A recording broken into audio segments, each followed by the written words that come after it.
ఆశ్రమ గారికి, కూడి ఆశ్రమి అందరికీ నా వందనాలు. అండ్ హ్యూజ్ కంగ్రాచులేషన్స్ పాస్టర్ గారు అండ్ సంఘం అందరికీ. 23 years కంప్లీట్ చేసుకున్నారంటే ఇట్ ఈస్ గ్రేట్ బ్లెస్సింగ్. అందరికీ ఇలాంటి పాస్టర్ గారు అసలు దొరకరు. And you are very blessed.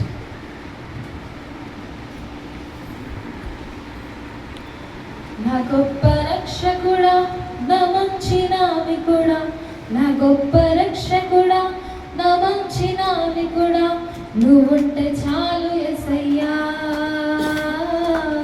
నాకేది కొదువలేదయ్యా. నువ్వుంటే చాలు యేసయ్యా, నాకేది కొదువలేదయ్యా. నా గొప్ప రక్షకుడా, నా మంచి నావికుడా, నా గొప్ప రక్షకుడా, నా మంచి నావికుడా, నువ్వుంటే చాలు యేసయ్యా, నాకేది కొదువలేదయ్యా. నువ్వుంటే చాలు యేసయ్యా, నాకేది కొదువలేదయ్యా. కరువు కాలాలు, కష్ట సమయాలు నన్ను భయపెట్టినా, బాధింపజూచినా. కరువు కాలాలు, కష్ట సమయాలు నన్ను భయపెట్టినా, బాధింపజూచినా. వ్యాధులతో బందీనైనా, శ్రమలలో నేను సోలిపోయినా. వ్యాధులతో బందీనైనా, శ్రమలలో నేను సోలిపోయినా. నువ్వుంటే చాలు యేసయ్యా, నాకేది తాకలేదయ్యా. నువ్వుంటే చాలు యేసయ్యా, నాకేది తాకలేదయ్యా. నా గొప్ప రక్షకుడా, నా మంచి నావికుడా, నా గొప్ప రక్షకుడా, నా మంచి నావికుడా, నువ్వుంటే చాలు యేసయ్యా, నాకేది కొదువలేదయ్యా. నువ్వుంటే చాలు యేసయ్యా, నాకేది కొదువలేదయ్యా. ముళ్ళ మాటైనా, గడాంధకారమైనా, ఎత్తైన కొండలైనా, లోతైన లోయలైనా. ముళ్ళ మాటైనా, గడాంధకారమైనా, ఎత్తైన కొండలైనా, లోతైన లోయలైనా. నీ కృప నన్ను వీడలేదయ్యా, నీ దండము నన్ను ఆదరించెనయ్యా. నీ కృప నన్ను వీడలేదయ్యా, నీ దండము నన్ను ఆదరించెనయ్యా. నువ్వుంటే చాలు యేసయ్యా, నాకేది తాకలేదయ్యా. నువ్వుంటే చాలు యేసయ్యా, నాకేది తాకలేదయ్యా. నా గొప్ప రక్షకుడా, నా మంచి నావికుడా, నా గొప్ప రక్షకుడా, నా మంచి నావికుడా, నువ్వుంటే చాలు యేసయ్యా, నాకేది కొదువలేదయ్యా. నువ్వుంటే చాలు యేసయ్యా, నాకేది తాకలేదయ్యా. నువ్వుంటే చాలు యేసయ్యా, నాకేది కొదువలేదయ్యా. నువ్వుంటే చాలు యేసయ్యా, నాకేది తాకలేదయ్యా. వాటి దేవుని స్తుతిస్తున్నాను. నేను ప్రత్యేకంగా స్థానిక సంఘ కుటుంబాన్ని, ప్రత్యేకంగా మన అయ్యగారిని, శ్యామయ్య గారిని, అమ్మగారిని కుటుంబాన్ని కూడా మరి మా సంఘం తరఫున ప్రత్యేక శుభాకాంక్షలు తెలియజేస్తున్నాం. 23 years ముగించుకొని మరి నూతన సంవత్సరంలో ప్రవేశ సందర్భంగా ప్రత్యేకంగా మిమ్మల్ని అందరూ కూడా అభినందిస్తున్నాం. ఇన్ని సంవత్సరాలు దేవుడి మందిరాన్ని కాల్చి భద్రపరిచి దేవుని యొక్క సేవకులు శాంబాయి గారి ద్వారా, అమ్మగారి ద్వారా అనేక ప్రాంతాల్లో ఫిలింనగర్లో కానీ ప్రాంతంలో కానీ పరిచయం చేయడానికి ప్రభు కృపను అనుగ్రహించడాన్ని బట్టి దేవునికి స్తోత్రం చేద్దాం. హల్లెలూయా, హల్లెలూయా. ఈ సభలో కొన్ని నిమిషాలు దేవుని వాక్యం ధ్యానం చేసుకుందాం. మీరు బైబిల్ గ్రంథం తెచ్చినట్లయితే నాతో పాటు కలిసి ప్రకటన గ్రంథం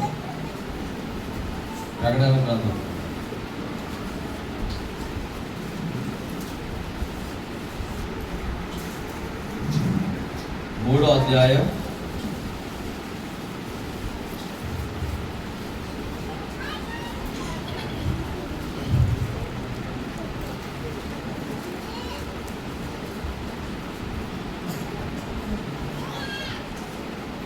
11-12 వచనాలు చదువుకుందాం. అందరూ తీశారు బైబిల్? అందరూ నాతో కలిసి చదవండి. అందరూ కలిసి ఆ లేఖన భాగాన్ని మనం చదువుకుందాం. 11-12 వచనాలు. నేను త్వరగా వచ్చుచున్నాను, ఎవడునో నీ కిటికీలు నమ్మకపోతున్నట్లు నీకు కలిగిన దాన్ని గట్టిగా పట్టుకోను. జయించు నా దేవుని ఆలయంలో స్తోత్రముగా చేసేదని అందులో వాడు ఇక మీద అన్నిటికీ వెలుపలికపోవడం మరియు నా దేవుని పేరును పరలోకములో నా దేవుని ఎదుట దిగొచ్చుచున్న నూతన యెరూషలేమును నా దేవుని పట్టణ పేరు నా భర్తపిన వాని మీద రాసేదను. సంఘములతో ఆత్మ చెప్పుచున్న మాట చెవిగలవాడు వీరున్నవాడు. హల్లెలూయా. ప్రార్థన చేసుకుందాం. పరిశుద్ధుడా, ప్రేమ గల తండ్రి, జీవం గల మా ప్రభువాని స్తోత్రాలు. ఈ యొక్క రాత్రికాల సమయంలో మేమందరం కూడా చేరి ప్రభు ఇక్కడ చర్చ్ యానివర్సరీ సందర్భంగా నేను స్తుతించడానికి గణపరచడం ఒక అనుగ్రహించిన ఈ శ్రేష్టమైన సంబటి వందనాలు తండ్రి. దాదాపు 23 సంవత్సరాలు ఈ మందిరాన్ని కాచి కాపాడి భద్రపరిచి నాయన అనేక ఆత్మలు మందిరం ద్వారా రక్షణ రావడానికి ప్రభు చూపించారు నాయన. ఇదిగో మళ్ళా నూతన సంవత్సరంలో ప్రవేశించి ప్రభు చూపించారు. ప్రభు ప్రత్యేకంగా మేము ప్రార్థన చేస్తున్నాం. నీ స్పెషల్ గ్రేస్ అనాయింటింగ్ ఈ స్థలంలో ఉంచండి. ఇప్పుడు బిడ్డలందరితో మాట్లాడండి, పెద్దవాళ్ళతో మాట్లాడండి, అందరితో మాట్లాడమని ఈ వాక్యం ద్వారా మమ్మల్ని అందరినీ స్ట్రెంథన్ చేయమని యేసు నామములో ప్రార్థిస్తున్నాం తండ్రి. ఆమేన్. హల్లెలూయా. బైబిల్ తెచ్చాడు అందరూ. నేను బైబిల్ ప్యాకెట్ చూపించినట్లాగా క్యామెరా పక్కన బైబిల్ పట్టుకోండి. ఓకే, నాతో చెప్పండి, ఇది నా బైబిల్ గ్రంథం, ఇది నా బైబిల్ గ్రంథం. నేను ఏమైనానని ఇది చెప్తుందో అది నేనైనాను. నేను ఎలా ఉండాలని నేను చెప్తుందో నేను అలా ఉండగలను. నేను ఏది చేయగలనని ఇది చెబుతుందో అది నేను చేయగలను. ఇది దేవుని వాక్యము, ఇది నా జీవితాన్ని మార్చివేయును. దేవుని స్తోత్రం చేద్దాం. హల్లెలూయా, ప్రైజ్ గాడ్. దేవుని స్తోత్రం. నేను ఎక్కువగా సుదీర్ఘంగా వాక్యం చెప్పను, ఎందుకంటే ఈ వాక్యం అయిపోయిన తర్వాత మళ్ళీ వేరే కార్యక్రమాలు ఉన్నాయనుకోండి. అక్కడ బర్త్డేస్, మ్యారేజ్ యానివర్సరీ ప్రోగ్రామ్స్ అన్నీ కూడా ఉన్నాయి. కాబట్టి నేను ఎక్కువసేపు నేను 15 నిమిషాలు చెప్తాను. భయపడవద్దు. పక్కన చెప్పండి, ఈ పాస్టర్ గారు వాక్యంతో భయపడవద్దు అని చెప్పారు. అక్కడ హల్లెలూయా. అయ్యగారు 15 నిమిషాలు చెప్తారు. జాగ్రత్తగా చెప్పండి. హల్లెలూయా. దేవుని స్తోత్రం చేద్దాం. హల్లెలూయా. కాబట్టి మనం ప్రకటన గ్రంథం 2వ అధ్యాయం 3వ అధ్యాయంలో మనం గమనించినట్లయితే మరి దేవుడు ప్రత్యేకంగా యేసుక్రీస్తు ప్రభువారు 7 సంఘాలకి ప్రత్యేక వర్తమానాలు ఇచ్చిన సందర్భాన్ని వాక్యాలు మనం గమనిస్తున్నాం. సో ఈ 7 సంఘాలకి ప్రత్యేక వర్తమానాలు ఇచ్చినప్పుడు ఫిలదెల్ఫియా సంఘానికి దేవుడు ఒక మాటను ఇస్తున్నాడు, ఒక వాక్యాన్ని ఇస్తున్నాడు. ఫిలదెల్ఫియా సంఘానికి దేవుడు ఒక ప్రత్యేక వాగ్దానాన్ని ఇస్తున్నాడు, ఒక మాటని తెలియజేసినట్టు వాక్యాలు గమనిస్తున్నాం. 12వ వచనంలో గమనిస్తే, జయించు వాడిని నా దేవుని ఆలయంలో ఒక స్తంభముగా చేసేదను. హల్లెలూయా. జయించు వాడిని నా దేవుని ఆలయంలో ఒక స్తంభముగా చేసేదనని దేవుడు చెప్తున్నాడు. దేవుని స్తోత్రం కలుగును గాక. హల్లెలూయా. దేవుడు ఒక మాట ఇచ్చాడు అనుకోండి, ఆ మాట ఖచ్చితంగా నెరవేరుతుంది. దేవుడి స్తోత్రం చేద్దాం. హల్లెలూయా. If God is giving any word to you, ఏదైనా ఒక ఇక్కడ పిల్లలు ఎవరు గొడవ చేయదు, ఇక్కడ లూళ్ళు చేయదు. ఇక్కడ ఓకే 15 నిమిషాలు చెప్పేది. సో దేవుని యొక్క మాట ఒక ప్రవచనాత్మకంగా ఒక వర్డ్ మీకు ఇచ్చిన, నీ కుటుంబానికి ఇచ్చిన, మీ సంఘానికి ఇచ్చిన ఆ మాట ఖచ్చితంగా దేవుడు ఫుల్ఫిల్ చేస్తాడు. హల్లెలూయా. ఈ సంఘంతో చెప్తున్నాడు, నా దేవునికి మందిరంలో మిమ్మల్ని ఒక స్తంభముగా చేయబోతున్నాడు దేవుడు చెప్తున్నట్టు వాక్యాలు గమనిస్తున్నాం. ఒకరోజు పేతురు గారు యేసుని కలిశాడు. పేతురు గారి పేరు అంతకుముందు సీమోన్తో మాట్లాడుతున్నాడు. పేతురు సీమోను, నీ పేరు ఇక సీమోన్ అనబడదు, నీ పేరు పేతురు అనబడదు అని చెప్పాడు. హల్లెలూయా. సీమోన్ అంటే అన్స్టేబుల్ ప్లాంట్ అన్నమాట. అంటే సీమోన్ అంటే మన భాష చెప్పాలంటే తోటకూర కాడ, అది అర్థం. అన్స్టేబుల్ ప్లాంట్, సీమోన్ అంటే అర్థం అది. గ్రీక్లో సీమోన్ అర్థం ఏంటంటే అన్స్టేబుల్ ప్లాంట్, బలహీనమైన ఆ యొక్క చిన్న మొక్క. సో చూడండి, ఒకవేళ మనం తోటకూర కాడని తీసేసనుకోండి, వెంటనే వంగిపోతుంది అది. అలాంటి సిచ్యువేషన్ కలిగిన వ్యక్తి, అలాంటి మనస్తత్వం కలిగిన వ్యక్తి ఎవరంటే సీమోను.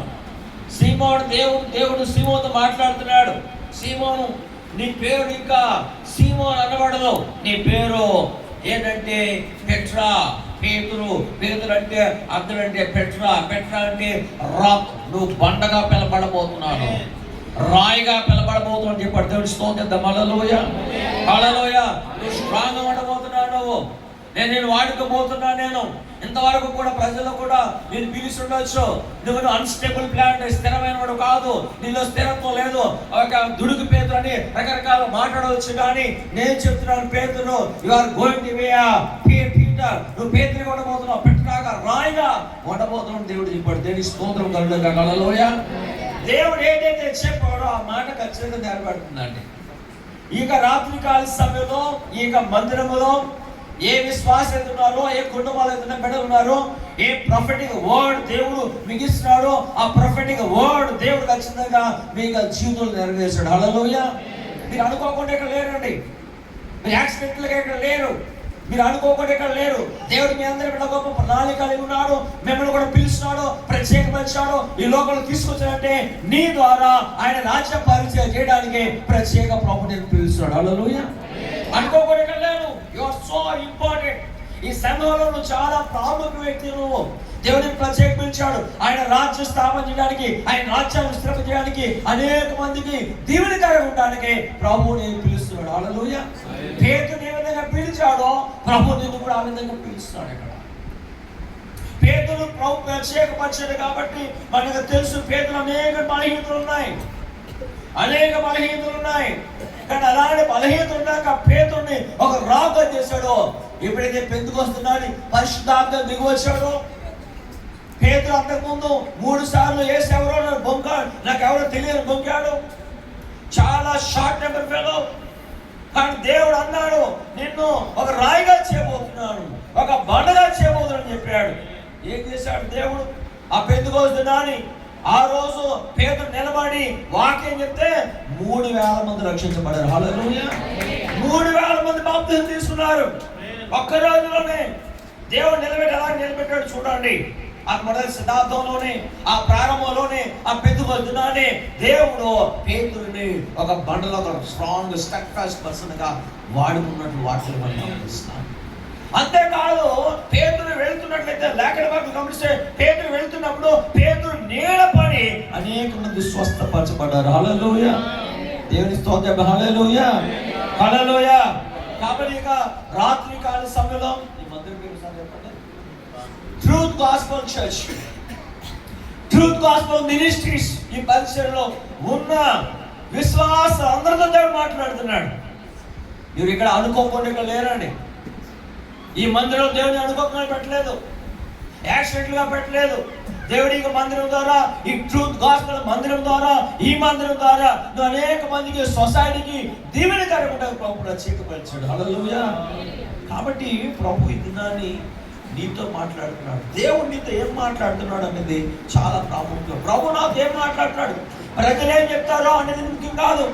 ప్రజలు నువ్వు తడుగు కాలాంటి వాడు అని చెప్పవచ్చు, నీలో స్టెడ్ ఫాస్ట్నెస్ లేదని చెప్పవచ్చు, నీలో బలహీనత ఉందని చెప్పవచ్చు, నువ్వెందుకు పనికిరావని చెప్పొచ్చు, నీకు చదువు లేదని చెప్పొచ్చు, నీకు తలాంతులు లేవని చెప్పొచ్చు, నువ్వు ఎందుకు పనికిరావు, దేవుని కోసం వాడబడలేవని రకరకాలు చెప్పొచ్చు. వాడు చెప్పేది కాదు, దేవుడు నీతో ఏం మాట్లాడుతున్నాడో అది ప్రాముఖ్యమైనది. Hallelujah. What God says to you, that is important. దేవుడు ఏదైతే చెప్తున్నాడో, ఏ ప్రొఫెటిక్ ఇస్తాడో అదే చాలా ప్రాముఖ్యమైన ప్రాముఖ్యమైన ఈ విషయంలో నేను జ్ఞాపకం చేస్తాను. హల్లెలూయా. అయితే దేవుడు ఏమన్నాడు ఇక్కడ 3వ అధ్యాయంలో 12వ వచనంలో, జయించు వాడిని నా దేవుని ఆలయములో ఒక స్తంభముగా చేసేదను. హల్లెలూయా. దేవుడు ట్రూత్ గాస్పెల్ చర్చ్లో నిన్ను ఒక స్తంభముగా చేస్తాడు. హల్లెలూయా. పక్కన చెప్పండి, you are pillar in the church అని చెప్పండి. పక్కన ఈ మందిరంలో నువ్వు స్తంభాలు అని చెప్పండి. పక్కన చెప్పండి, ఈ మందిరంలో ఎవరు నువ్వు? స్తంభాలు చెప్పండి. పక్కన హల్లెలూయా. మందిరంలో నువ్వు ఎవరు నువ్వు? నాతో పక్కలతో చెప్పండి, నువ్వెవరు నువ్వు? You are pillar. హల్లెలూయా. దేవుడు చెప్తున్నాడు, ట్రూత్ గాస్పెల్ చర్చ్ విశ్వాసాలు అందరూ కూడా ఈ మందిరంలో మిమ్మల్ని ఎలా చూస్తాడంటే స్తంభాలుగా చూస్తాడు. హల్లెలూయా. స్తంభాలుగా చూస్తున్నాడు. కాబట్టి ప్రత్యేకంగా ఈ స్తంభాలు, ఈ మందిరం ఉంది, అనేక పిల్లర్స్ ఉన్నాయి, కాలమ్స్ మీద ఈ మందిరం స్లాబ్ వేసి నిలబడ్డారు అక్కడ. కాబట్టి దేవుడు ఈ యొక్క మందిరంలో నిన్ను నన్ను కూడా ఎలా పెడతాడంటే స్తంభంగా పెడుతున్నాడు ఆయన. స్తంభాలు పారిపోవు. హల్లెలూయా. స్తంభాలు ఏం చేస్తాయి? నిలబడతాయి. హల్లెలూయా. స్తంభాలు ఏం చేస్తాయి? బరువు మోస్తాయి వాడు. హల్లెలూయా. దీని మీద ఇంకో ఫ్లోర్ వేసిస్తారే, బరువు మోస్తాయి. హల్లెలూయా. స్తంభాలు పారిపోవు, ఒకే చోట ఉంటాయి. దేనికి స్తోత్రం. హల్లెలూయా. కాబట్టి ఈ యొక్క సంఘ సభ్యులు కూడా దేవుడి సంఘంలో స్థిరంగా చేస్తున్నాడు, నిలబెడుతున్నాడు. దేవుడు ఒక బాధ్యత ఇస్తున్నాడు. ఈ సంఘ భారాన్ని మోసే ఆ భారాన్ని భుజాల్లో పెట్టాడు. ఒక దర్శనంతో పిలిచాడు. అనుకోకుండా అయ్యగారు సడన్గా రాలేదు, ఒక దర్శనంతో వచ్చాడు. ఒక దర్శనం ప్రకారంగా ఇక్కడ ఉన్నాడు. ఒక దర్శనం ప్రకారంగా ఫిలినాలు పరిచయం చేస్తాడు. ఒక దర్శనం ప్రకారంగా ఉన్నాడు. ఆ దర్శనంలో మిమ్మల్ని ఏర్పాటు చేస్తాడు. ఇప్పుడు ఎవరిస్తున్నాడు, పిల్లలను, కుటుంబాలు ఏర్పాటు చేస్తాడు. ఎందుకంటే దర్శనంలో ఉన్న ఆ భారాలు పోయినాడు దేవుడు ఈ మందిర గుమ్మలను స్తంభాలుగా చేశాడు. హల్లెలూయా. నేను స్తోత్రం చెప్పండి. హల్లెలూయా. హల్లెలూయా. కాబట్టి ఈ మందిరంలో స్తంభాలుగా మనం ఉన్నామంటే ప్రతికూల పరిస్థితులు రావచ్చు, ఇబ్బందులు రావచ్చు, ప్రతికూల పరిస్థితులు, తుఫాను రావచ్చు, అనేక ప్రతికూల పరిస్థితులు వచ్చినా సరే స్తంభాలు అలాగే నిలబడతాయి. హల్లెలూయా. ఎంతమంది మందిరంలో స్తంభాలుగా ఉండాలని కోరుకుంటున్నారు? చేరుపైకి గట్టిగా హల్లెలూయా చెప్పండి. హల్లెలూయా. కష్టాలు వచ్చిన, ఇబ్బందులు వచ్చిన, ప్రతికూల పరిస్థితి వచ్చిందంటే నేను నిలబడతాను, భారాన్ని మోస్తాం, వి క్యారీ ద లోడ్, మేము మోస్తాం అనే విధంగా ఉండాలి విశ్వాసం. అందుకు దేవుడు ఏర్పాటు చేశాడు. బైబిల్ గ్రంథంలో గమనిస్తే 2 నిమిషాలు చెప్పిస్తాను నేను. బైబిల్ గ్రంథంలో సొలొమోను దేవుడికి మందిరాన్ని కట్టాడు యెరూషలేములో.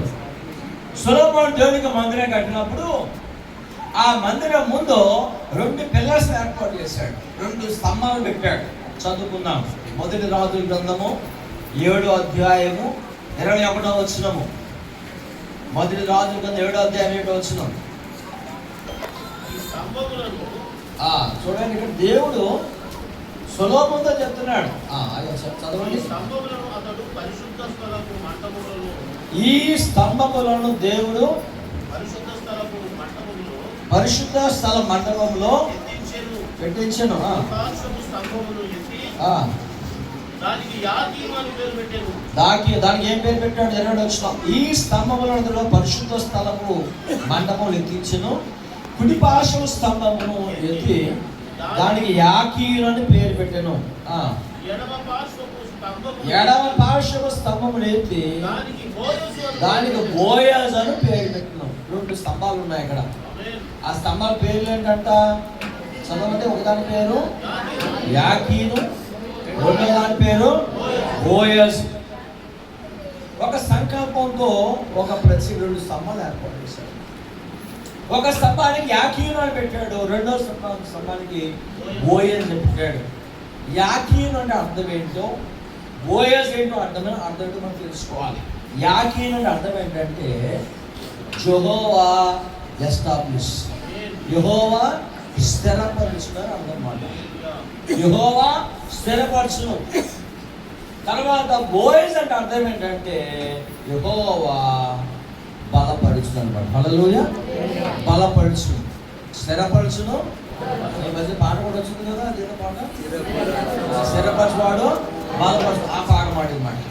సో దేవుడు ఈ మందిరములో మిమ్మలను పిల్లర్స్గా పెట్టాడంటే, ఈ యొక్క స్తంభాలుగా పెట్టాడంటే, స్తంభాలుగా పెట్టి మిమ్మల్ని దేవుడు ముందు ఎస్టాబ్లిష్ చేస్తున్నాడు, స్థిరపరుస్తున్నాడు.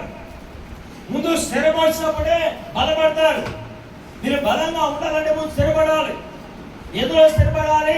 వాక్యంలో స్థిరపడాలి, ప్రార్థనలో స్థిరపడాలి, లేఖలో స్థిరపడాలి, వాక్యానుసారం జీవించాలి, వాక్యంలో బలంగా పునాది వేయబడాలి. మన ప్రతి వ్యక్తి కూడా, యవనస్తులు కానీ, పిల్లలు కానీ, వృద్ధులు కానీ అందరూ కూడా ఈ వాక్యం ఎరిగిన వ్యక్తులుగా ఉండాలి. Hallelujah. Strong in the word of God. దేనికి వాక్యంలో మనం బలంగా లేమంటే తుఫాన్ వచ్చినా లేకపోతే గాలి వాళ్ళు వచ్చినా పడిపోతూ ఉంటాం మనం. దేవుడు ప్రత్యేకంగా నిన్ను స్థిరపరచలాగున్నాడు, నిన్ను బలపరచలాగున్నాడు. హల్లెలూయా. కాబట్టి ఈ యొక్క ట్రూత్ఫుల్ గాస్పెల్ చర్చ్లో దేవుడు పెట్టాడంటే, ఈ మందులో ప్రభు అన్నాడు, ఒక ప్రొఫెట్గా మాట్లాడుతున్నాడు, ఈ మందులో నేను స్తంభంగా ఏర్పాటు చేశాను. Your pillar. నువ్వు స్తంభం అంటే నేను స్థిరపరుస్తున్నాను. I want establish you. నీ కుటుంబాన్ని స్థిరపరుస్తాను, నీ బిడ్డలు స్థిరపరుస్తాను, నీ బిజినెస్ స్థిరపరుస్తాను, నువ్వు చేయ ప్రతి పని కూడా స్థిరపరుస్తాను. నీ స్థిరపరిచి బలపరిచి అనేక మంది దీవెనకరంగా నేను చేయబోతున్నట్టు ప్రభు చెప్పాడు. హల్లెలూయా. కాబట్టి మనం సంఘం అంటే కేవలం ఈ 4 గోడల మధ్య ఆలోచించొద్దు. సంఘం అంటే మీరందరూ ఎక్కడ ఉన్నారు? ఈ 4 గోడల మధ్య లేరు. మీరు సొసైటీలో ఉన్నారు. సోమవారం నుంచి శనివారం వరకు కొంతమంది స్కూల్లో ఉన్నారు, కొంతమంది హాస్పిటల్స్ లో పనిచేస్తారు, కొంతమంది ఆ యొక్క బిజినెస్ చేస్తున్నారు, రకరకాల ఆ ప్రదేశాలు ఉద్యోగాలు చేస్తున్నారు. సంఘం ఎక్కడుందంటే సోమవారం నుంచి శనివారం వరకు ఎక్కడ ఉంది? సొసైటీలో ఉంది. హల్లెలూయా. హల్లెలూయా. సంఘం పరిచర్య ఎక్కడ? కేవలం 4 గోడల మధ్య కాదు. మిమ్మల్ని స్థిరపరచాలంటే మీ ద్వారా దేవునికి రాజ్య సువార్త అనేక మంది అందించబడి అనేక మంది ఈ మందిరానికి నడిపించబడాలి. హల్లెలూయా. దేవుని స్తోత్రం. హల్లెలూయా. నేను ఆదివారం వచ్చి 2 గంటలకు కనబడిపోవడం కోసం కాదు. దేవుడు నిన్ను వాడుకోనుకున్నాడు, నేను ఎస్టాబ్లిష్, నేను బలపరచాలనుకున్నాడు, నేను దీవించాలనుకున్నాడు. ఎందుకో తెలుసా? నువ్వు సొసైటీకి, ఈ దేశానికి, ఈ రాష్ట్రానికి, ఈ ప్రాంత ప్రజలకు దీవెనకరంగా ఉంటాడు. హల్లెలూయా. కాబట్టి స్థిరపరచాలనుకున్నాడు, బలపరచాలనుకున్నాడు. ఎందుకో తెలుసా? ఆయన రాజ్యాన్ని విస్తరింప చేయడం కోసం.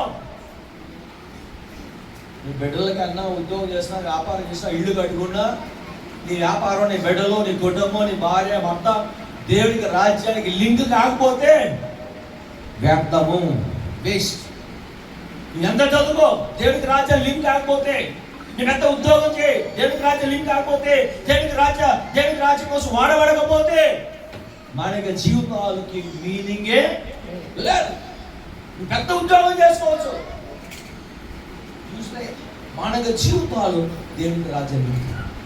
సోమవారం నుంచి శనివారం వరకు మన సొసైటీలో మనం ఏం చేస్తున్నాం? అనేక చోట్ల ప్రభుని స్థిరపరిచి బలపరిచి ఆయన మహిమ కోసం వాడుకోవాలని కోరుతున్నాడు. హల్లెలూయా. ఆయన మందిరంలో స్తంభంగా చేయగలుగుతాడు. మన ప్రార్థన ఏంటంటే, ప్రభువా ఈ ట్రూత్ఫుల్ గాస్పెల్ చర్చ్లో నన్ను బలపరిచినందుకు, నన్ను స్థిరపరిచినందుకు, నేను స్తంభంగా ఉంటాను. స్తంభాలు పుట్టం, స్తంభాలు తయారు చేయబడతాయి. హల్లెలూయా. అక్కడ స్తంభాలు పుట్టం, స్తంభాలు తయారవుతాం. హల్లెలూయా. ఈ మందిరం దేవుడు నేను స్తంభాలను తయారు చేశాడు. హల్లెలూయా. అనేక మంది రాష్ట్రం, అందుకని అడిగాడు ఫాస్టింగ్ పీరియడ్స్ కానీ అనేక టైం ఇచ్చి మీ కుటుంబాలు బలపడాలి, బిడ్డలు దీవించబడాలని కంటిన్యూగా ప్రార్థన చేస్తారు. కాబట్టి ఈ యొక్క రాత్రి కాల్సిన ఈ సింపుల్ చాలా సింపుల్ వర్డ్ మీకు ఇవ్వాలని ఆశపడుతున్నాను. మనందరూ అనేక మంది దీవెనకరంగా ఉండాలి. హల్లెలూయా. స్థిరపరచువాడు దేవుడు ఆయన పరిచయం కోసం వాడుకున్నాడు. హల్లెలూయా. చెప్పలేము, యు ఆర్ సో ఇంపార్టెంట్ అని చెప్పాలి. యు ఆర్ సో, దేవుడికి రాజ్యంలో చాలా ప్రాముఖ్యమైన వ్యక్తివి. హల్లెలూయా, హల్లెలూయా. ఈ లోపల ఒకటే జీవితం, ఇది ఒకటే జీవితం. కొంతమంది 50 సంవత్సరాలు అయితే కూడా ఉన్నారా?